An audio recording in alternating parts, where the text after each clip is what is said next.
kind of our role in the community and giving of ourselves in the community. We're living in a time where Rochester's growing fast, where things are changing on the national scene and things are changing on the local scene, and it can be hard to figure out what our roles as Christians should be in our community. Helen is going to talk to us about that. There's well, there are plenty of places to sit, obviously, and I'm sure people are going to trickle in yet. But welcome, and welcome to Helen. Thank you. I did this slide kind of thing that you all now have by business card, and we'll talk about that in a few minutes about expanding that. But I really thank Katie for inviting me and all of you for being here. We're going to be talking about Christians and community, something that's sometimes a little difficult. And I look around and I see a few people that are kind of in my age group. I know you're all a lot younger than I am, but still. We grew up in a time when Christianity was pretty much the majority religion. People were in church on Sunday. Now we, sitting in a church on Sunday morning, are in the minority. And so that doesn't change things, but it does sometimes perhaps add challenges to how we're going to live in the community as Christians. And so today I'd like to give you, first of all, a little of my backstory, because maybe it'll help understand. And then we're going to talk about an organization that I've been active in of late here in Rochester, and that is In the City for Good. I have put a couple of Bible references on here, and the first one that I'm starting out with is Jeremiah 29:7, because I moved to Rochester 12 years ago. I've lived in 6 states, and if you know, if you want to look up Jeremiah 29:7, of course everybody has their Bible with them because you've got your phone, right? So, I shouldn't say everybody. Or if you have your phone, you probably have your Bible with you. But Jeremiah 29:7 says, "Seek the welfare of the city where I have sent you." It does say into exile, and no, I'm not in exile in Rochester, but seek the welfare of the city where I have sent you, and pray to the Lord on the behalf for its welfare, for in its welfare you will find your welfare. And that's one of the things I've found in the many places that I've lived around the country over the years. Sometimes it's hard. Some of the moves I didn't really want to make. Some of them I made willingly and chose well.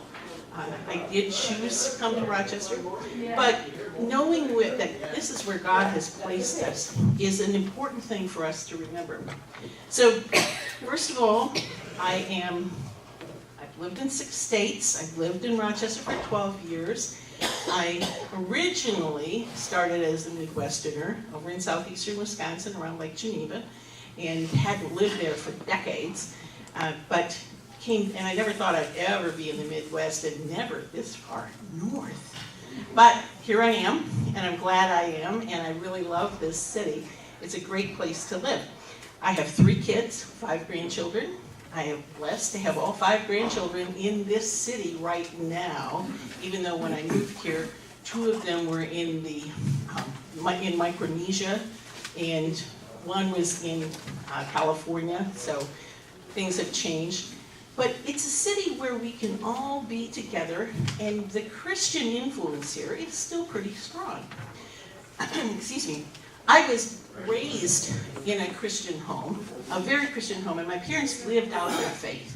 Didn't have much money at all, but we always had international students in our home. We always shared. So it was easy for me to do the nice things.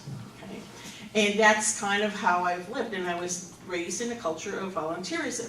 So I've been a volunteer over the years. I was a single parent. I was a young parent, a teenage mother, had all these kinds of things, but volunteering was pretty easy, usually based in the church. Many of you probably have the same kind of experience. Your ushers, your deacons, your Sunday school teachers, you're in the church, and you're serving your neighbors too. You're following what you're called to do with your baptism, you're called from your catechism, but it's something that many of us just do, and that's good. But then sometimes we have to find that things change. My life changed when I came to Rochester because I was not working full-time. I thought I was going to be a writer. I don't think that's ever going to happen, but that was my goal. And I got here just about in time for the Rushford floods. And I've done disaster response over the years, for probably 25 or 30 years before that, but not with Red Cross, beside Red Cross, but I couldn't go out with them because you have to go like that. And when you're working full-time, that doesn't work. But I got a chance to go to Rushford and started to get involved. That's how I know Paul back there. And I know that it was a wonderfully rewarding time. And I got pretty involved in it, as well as at my church. I go to Trinity Presbyterian up between Century and Schaefer Academy. And I was on the building committee, leading Bible studies. But now I had a chance to do more disaster response work. And so that was great. But then, about 5 years ago, I started to have some health issues that I can't travel as much. I have some difficulties with things like that. And when you go out on disaster response, you kind of have to travel. So I knew that I was going to have to back off with some of the Red Cross things. And by the way, I don't know, is anybody here on your Red Cross shelter team right now? Because I know I loved meeting with the team at times and being able to work with y'all. And it's a really important thing. But I had to give that up, but I wasn't sure what was going to replace it. At one point in my life, I did a lot of city planning out in Scottsdale, and so when DMC started, that looked really interesting. So I started to get interested in it. Somehow heard about a meeting. And there was this meeting, it was going to be down at Peace, no, not at Peace, at the UCC down by 52. And it was in the shadow of growth. Did any of you go to it was in June 2015, and there were well over 100 people at that meeting. Kind of surprised that they were serving a meal and they weren't quite sure they had enough food. But they had brought in a lot of people from social service agencies and Kevin Lund, who's a big advocate for a lot of things, because what people had discovered was that DMC is wonderful, but its scope doesn't cover a lot of stuff. It doesn't involve they don't say anything about education other than education for post-college and the research kinds of things. They didn't talk a lot about transportation and affordable housing. That wasn't their scope, so was it necessarily bad? Perhaps not, but somebody has to address it. When there's change and we're talking about the kind of growth we're going to have, it has to be addressed. So in the shadow of growth was this meeting to talk about the gaps. And everyone at that meeting said, this is something we need to talk about more, so let's schedule some more meetings. Let's talk about it in depth. Meanwhile, downtown, did any of you see the aspirational drawings from the original DMC program? They're beautiful. They showed a lot of things that could happen here in the city, and they've been around yet. One of the things people noticed right away is that the library disappeared and there was a park. The VFW hall disappeared, and all the churches downtown except Calvary Episcopal were there. Okay, there's a parking lot where one of them is, and there's a biomedical building where another one is. Now, they were aspirational drawings, but the people who drew them somehow didn't notice there were churches there. Well, the pastors and leaders downtown noticed, and they said, no. We are in the city for good. We're here to stay, and we're here for good. And they started meeting. Meanwhile, then the people who wanted to follow up on In the Shadow of Growth, they're meeting, and everybody's saying, wait a minute, let's meet together. And so in the fall and winter of 2015, that's what we did. And very soon, this organization was kind of formed. In the City for Good is the name. We spent over 3 hours one afternoon trying to decide, should it be in the shadow of growth or in the City for Good? Now, can you guess why we chose in the City for Good instead of in the shadow of growth? Exactly, in the shadow of growth. Nobody wanted that, although now some people say, maybe that would have been more appropriate. But we are in the City for Good. So we decided that, and some of the other things that we decided were that we are not going to ever have membership. If you come, you're part of it. We are not going to have any organized structure. So if you want to know who the chairman of In the City for Good is, there is none. If you come to the steering committee meeting, you're on the steering committee if you want to be. Okay. That's what we want. We want to be a community organization that is continually evolving and reaching out to the community. And so we started, we had, you've probably been in some of these conference meetings, we've got papers all over the wall, and you take your stickies, and you write, this is what we want, and then everybody goes up, and then you take your little red little dots, and you put on, well, that's kind of what we did, and we said, okay, what is it that you see that's important for us to consider if we're going to have a community organization in the city for good? And that's what we did. And so as a result, we ended up, I have to look at this to make sure I get this right. So we had 8 action teams that we developed out of what people gave us as feedback. And we had well over 100 people at several of these meetings. And so the 8 areas that we initially chose were social services, social justice, historic preservation, education, affordable housing, transportation, sustainability, and living wage. These are things that people said, you know what, we need to be concerned about. Now, over the 3 years since we started this, a few of these, the historic preservation group was the same historic preservation group as the historic preservation group. So we don't have a separate group. Our transportation committee, and even though that's very important, anybody who's really interested in transportation issues here, we'd love to have you come because the people who are really the movers and shakers moved out of the area. So it's not meeting right now, but we do have other active groups. Affordable housing is especially active. We have an education group that's meeting by working with the community focus team in the schools. We've added to, we have a group working on the library. And when I say working on the library, the issues around it, should it be expanded where it is? Should we have branch libraries? What should the library look like in 10 years? So we have a group of people interested in that, and so they're meeting. And we also have then an age-friendly community group that's working with the AARP to try and develop Rochester into one of the age-friendly cities around the country. So those are the groups that we have meeting, and we also then have forums that we try to have at least every 2 months. We've interviewed the new city administrator, the new county administrator. We had a farewell conversation with Mayor Brady. It's not going yet, but still, we had it. And Thursday, in fact, it's my little commercial pitch. Thursday at 125 Live, we're going to do what we've been having, political forums, and we will have a forum on Thursday night for the mayor, city council, and school board candidates. And that is going to be from 6:30 to 9 because it's a lot of people and a lot of things going on. But we invite you to do that, to come. And we're trying to do that. We don't take any positions on these issues. We want to educate. So this is where we are. That's what In the City for Good is. So how does that connect with Christians and community? Well, let's think back to 2015. It was a church whose, I'm trying to think, I think they were called the Social Action Committee, a committee within the UCC, along with the UU church right next to them, got together and said we need to have this meeting. Because as Christians, we see these gaps.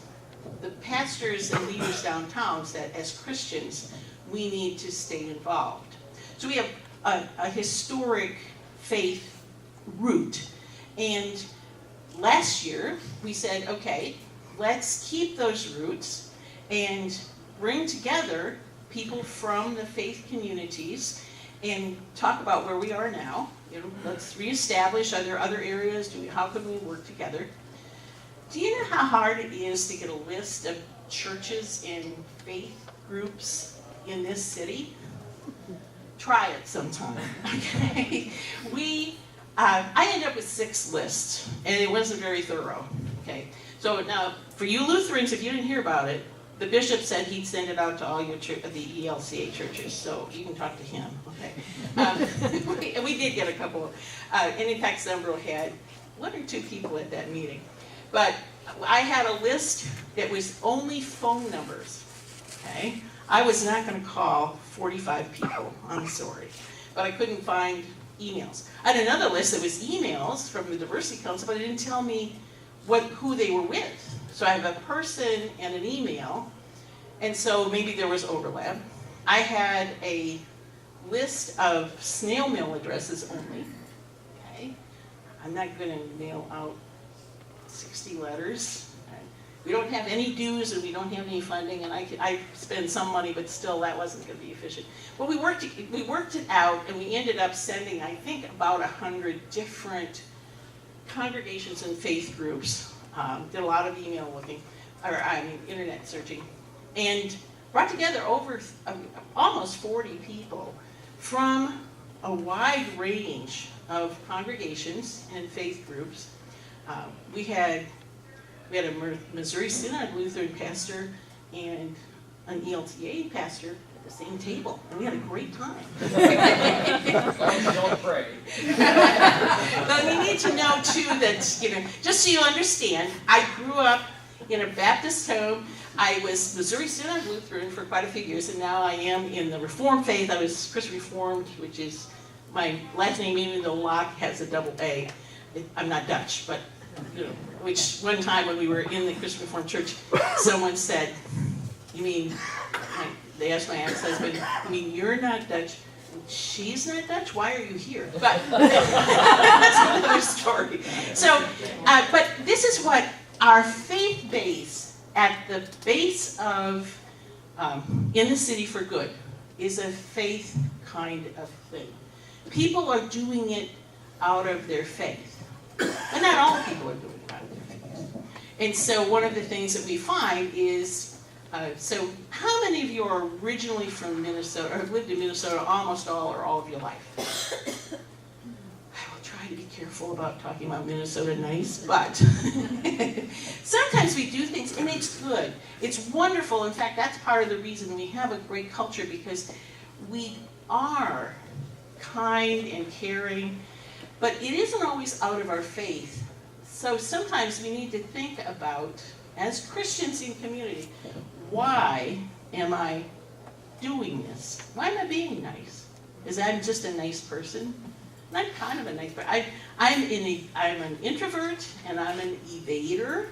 I like to not ever deal with conflict, so I'll just be nice so that I don't have to have any kind of argument. Is it because we have some ulterior motive?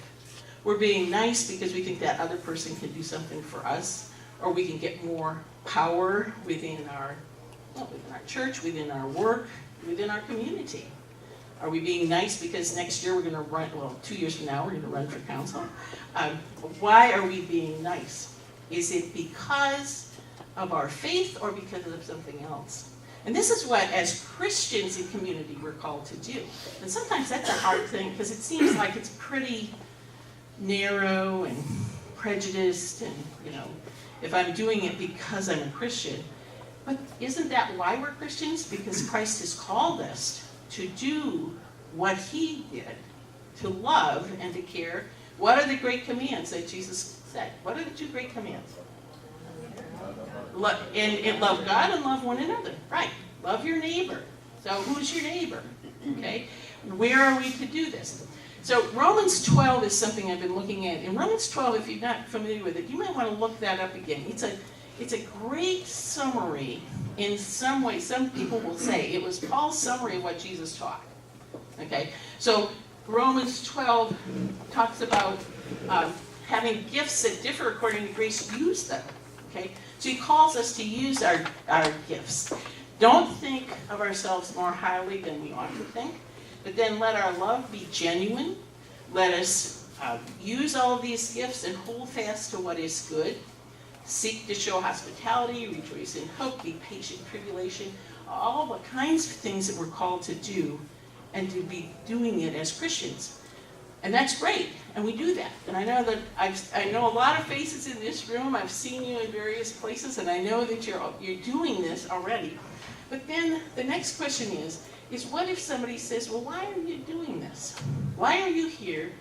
What's your reason for it? Now we can say, oh, it was nothing. Oh, I like to do it, it's fine, whatever.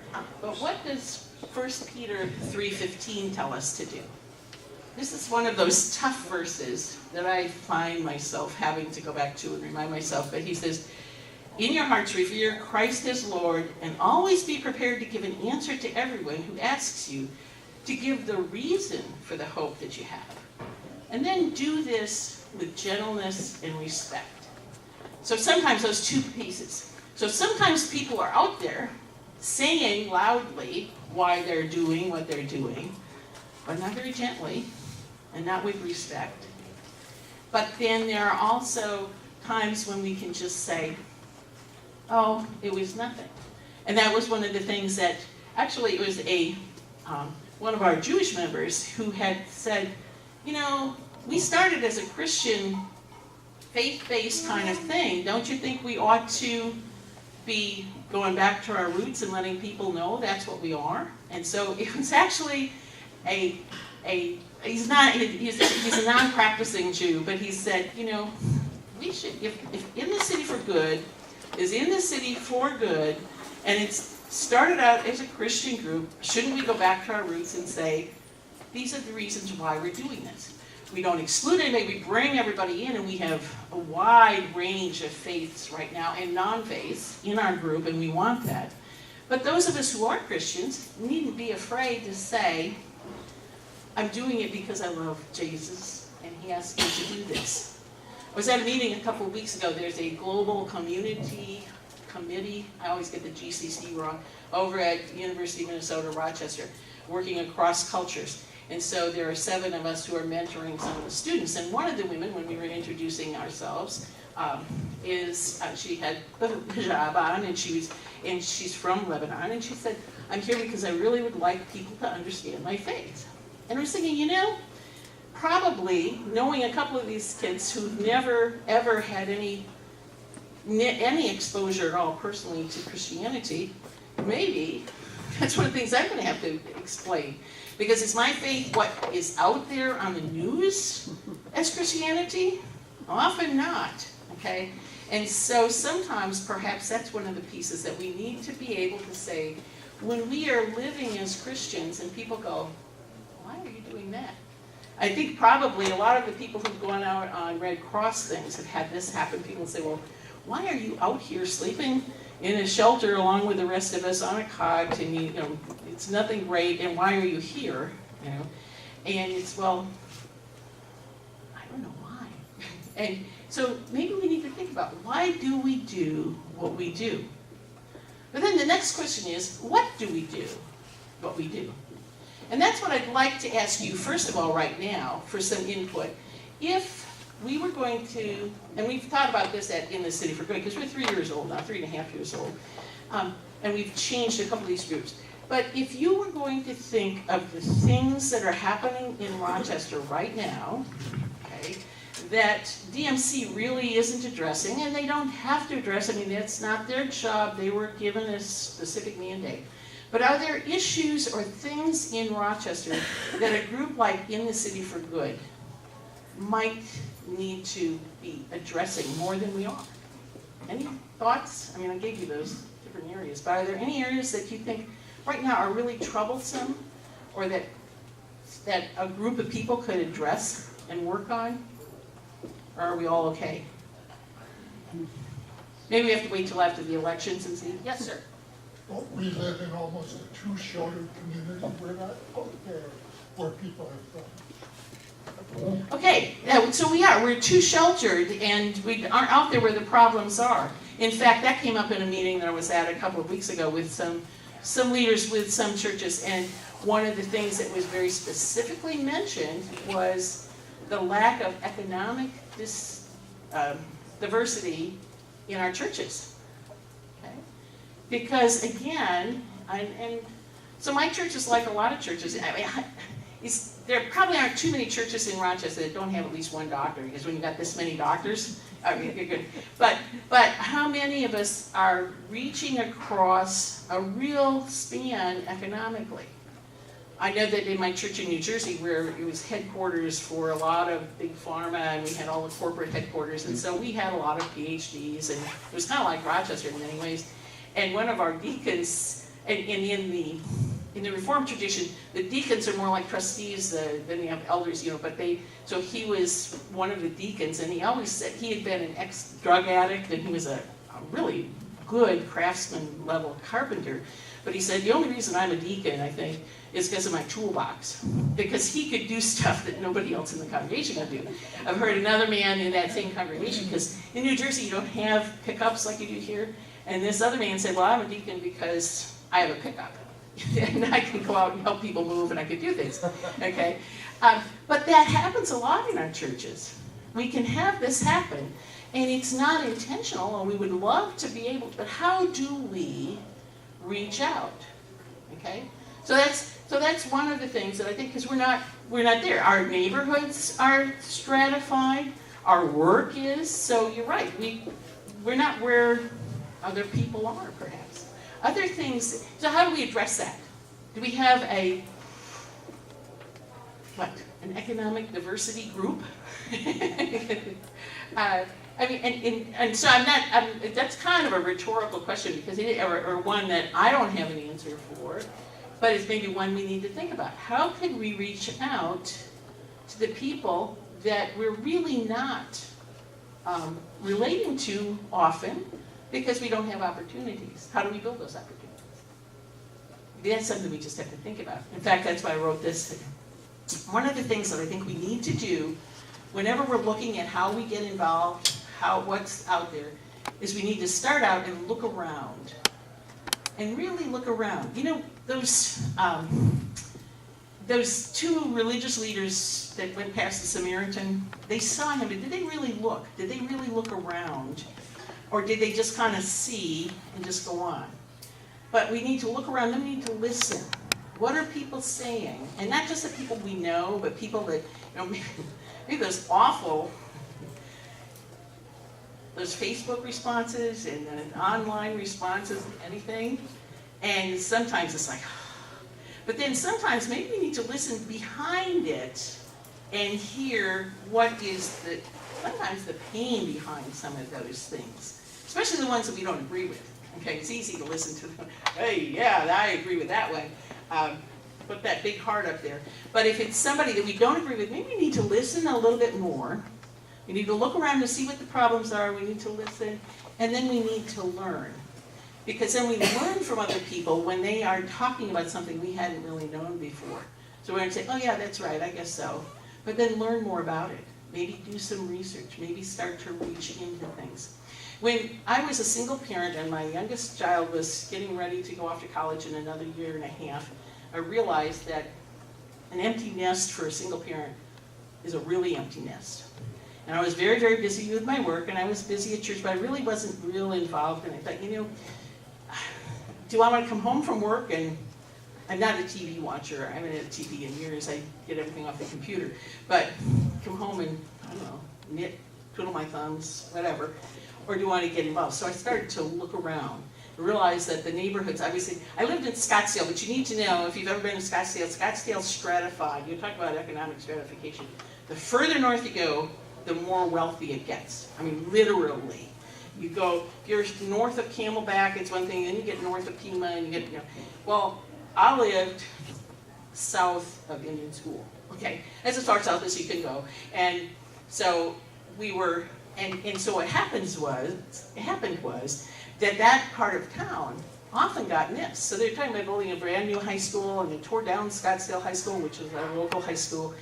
And so there was a neighborhood association forming. I looked around, I listened, realized what was happening, and I did get involved in it. And that's kind of how you need to do at any stage of your life. Think about, there are lots of school issues right now. I've been going to every school board meeting that I can. This is something I didn't do when my kids were in school. Why? Well, yeah, and you go to, if you've ever gone to a school board meeting, and I really encourage it, because they're a lot shorter than the city council meetings, okay? They're really a lot easier to go. And they always recognize at least one group of kids from, so they're pretty interesting meetings. But when you look around, if they're recognizing a group of kids, there will be a group of parents, which is great, maybe some relatives, and they're there. And after the recognitions are at the beginning of the program, and then once that's done, then they leave. Okay. And there are very few parents there. Now, do I fault the parents? No. And even PTA or PTSA meetings, okay, they're not well attended oftentimes. But I know that as a single parent, if I had an evening home with my kids, maybe I couldn't leave them home because they were young enough. So the people who need to be there can't always be there. So we need to be their advocates. I look around again and I love seeing the different ages here, but I also know that lots of you are here with me. And that's great, but we also have more time sometimes to be able to reach out. But if I just go to a school board meeting, okay, yes. Well, I came in a little late, so I maybe missed the introduction, but I'm interested in the phrase "in the city for good." Oh, okay. So, yeah, that's, okay. I'll read. Well, but I hear two things. One is to do the good, but the other is temporal. Right. We're here to stay. And exactly. And so that's, and I appreciate that because that is exactly where that term came from. I think there was a group in the cities that had used this, but the double meaning is exactly why it was picked. Because I see, even in Rochester, I see church buildings for sale. Yeah. And in Minneapolis, where I drive a lot, I see a radical change, kind of a consolidation into bigger churches, and smaller neighborhood churches are for sale. And so the pressure is to kind of relocate, move to the edges. You need a parking lot. Right. So Zumbro and Bethel have parking lots. We have a cluster of churches near downtown, which parking is a problem. Right. And so temporally, the pressure is kind of to move out and not to be in. And, Right. But of course, then the members, we live in diverse places, and so what does it mean? We live in different neighborhoods, or maybe even Byron, you know, God forbid. Any Byron people here will just close No, your no, eyes. I won't repeat that part of yeah. it. Some of my best friends live in Byron. But so we have places we live, but then we somehow have this as a place. Right. I Yes. don't know, I'm just trying to No, make it more this- complex. No, that's good, because that's exactly what we're looking at. So just to kind of rephrase, and I could get it wrong, okay, but it's because our churches are here, some of our churches are here where parking is not adequate, it's here, and we're living away in different areas. Our congregation is facing that. We have people that come from quite a long distance away, and so, so how do you stay in the city for good and do good in the city, because that double meaning was there. But one of the things that's happening is when I drove down here, and when I drive to church, I'm up in Elton Hills neighborhood, I go past all kinds of signs where churches are meeting, new churches are meeting in 125 Live, at Kellogg, at, you can just name, you go, as you drive, here's the sign on Sunday morning, okay? And some of the churches have double congregations, okay? And so that's one way. One of the things, our building is only about 4.5 years old, and we did have to add one addition because we have a ton of kids, and so we didn't have enough Sunday school space. But we have made a decision that once we reach a certain stage, which is 350, that instead of growing, our plan would be to spin off. And that's another thing that some churches do, is then spin off smaller congregations perhaps in a closer area to where members are.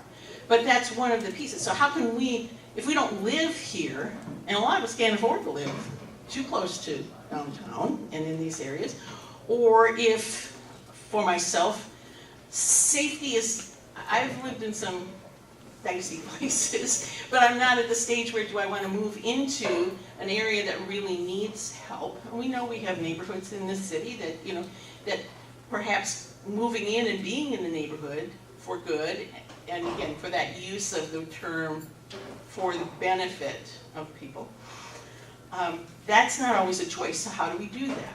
Okay. And so how do we develop relationships across these areas? And then one of the things our transportation committee was working on before was looking at, can we get transportation so maybe we don't live in these places, but we can still have ways that people can get to know each other because they can get to each other's place of worship or business or whatever. But that's one of the questions that comes up, is it a problem? Yes? I have a couple of things to say. I think one, Rochester needs to have better communication. We need to know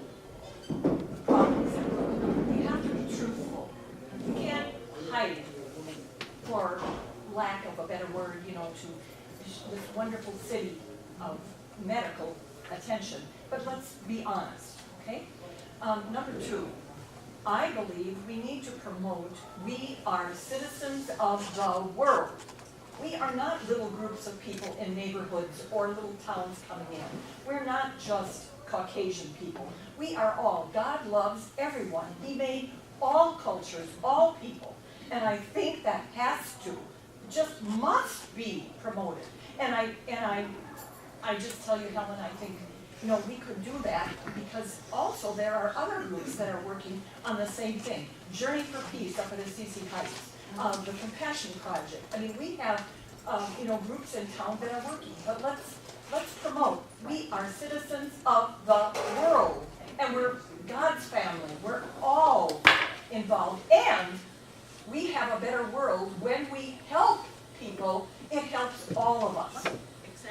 Exactly. And did I turn this back on? I don't know. Did you hear me, Joe? No. All right, so then line up. All the way? Okay, sorry. I'll get used to this.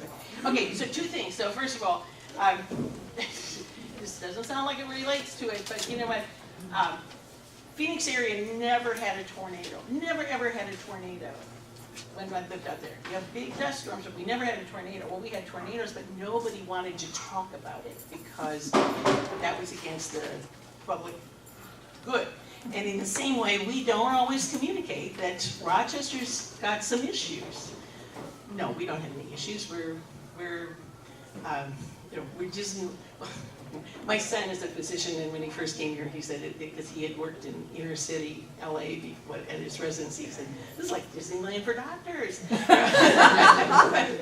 it's kind of a Disneyland kind of place. I mean, it's and so we're Lake Wobegon, and we forget about some of those issues. So that kind of communication is missing, but just general communication. And so one of the things, I am not and never have been an employee of or related to anybody at the Post Bulletin. Okay? But I don't always agree with them, but I really try to stress to people, keep subscribing, because if you don't have a local newspaper, you're not even going to have the kind of communication we do have. Because it has been really helpful for In the City for Good, because they do put in there that we've got these meetings. And so but communication is a difficult thing. And we all have to be responsible sometimes to be able to get the communication out of what's happening. Okay? The second thing is, yes, there are lots of groups, and it's linked to the first one, because there are lots of groups, and Assisi Heights has a lot of things happening and going on up there, and they're very active in these peace kinds of things, and we are citizens. So in fact, we're going to close now. If you look at that, now I just ignored this handout, but this is my card, and this is why I'm here, because Katie got my card and asked if I would come and talk about Christians and community. Several years ago, when I came here and I spent decades with a business card, because you know meetings when you're at work, and I travel a lot for work. You have your business card. I didn't have a business card, and I'm always tearing out little pieces of paper and giving them to people. And when people give me little pieces of paper, I lose them, and then where's that phone number? So my daughter she has a graphics design computer business. So she made this card for me. And so the first thing, and so I'd given her some of the things, and she said, well, put Christians and community first, okay? Because that's really what we're about. As I said, I'm an introvert, and so sometimes it's hard for me to talk about things, but if I can put this card in people's hands, and then it sometimes starts conversation. But I pointed out some other pieces that each of us need to think about, is where has God called us, not just in our neighborhoods, because we have to start with our neighborhoods, because we don't talk to our neighbors, how can we go with the next step? But in our city and our world, okay? And we need to look at where God has placed us in time, and we talked about the environment. We have those kinds of issues. God's placed us here at a time when we have to look at that very seriously. And God's given you gifts and interests. The things you enjoy, well, maybe not shopping, I'm not sure. Although I do know someone in our church who goes out shopping for people who can't, because and she loves to shop. So she goes and finds bargains, and then she shares it with our Mercy Committee. But if you have hobbies, avocations, interests, your experience, what has God given you in your life that you can use to help reach out in love? Think about that. I put that there because I have a blog, because I love to cook. So I do cooking for some, I take some food over to Transplant House because it's kind of fun. And I do that because when I take it in, they go, oh, look at this, so I get lots of feedback on it. But God has given us each something that we can do. Sometimes it's picking up the phone and listening to people, and whatever else. You're freelance in your time, okay? Even if you're working full time, you have some time that you might be able to see. Just start to think about how can you look around, listen, and learn to become a Christian in the community where God has placed you. Yes, we're all placed here globally, but we also have to start locally, and and keep working at all those levels. So I appreciate your time. If you've got any questions, I talk all the time. I didn't mean to do that, but certainly I'd be glad to discuss it. I know your service starts at 10:30, so. Thank you, and again, if you have any other questions, just remember that we are called by God to be where we are. He loves us, He cares for us, and He wants us to love each and every person around us, those that we meet, and those that we try to avoid meeting. But we are called to reach out in love.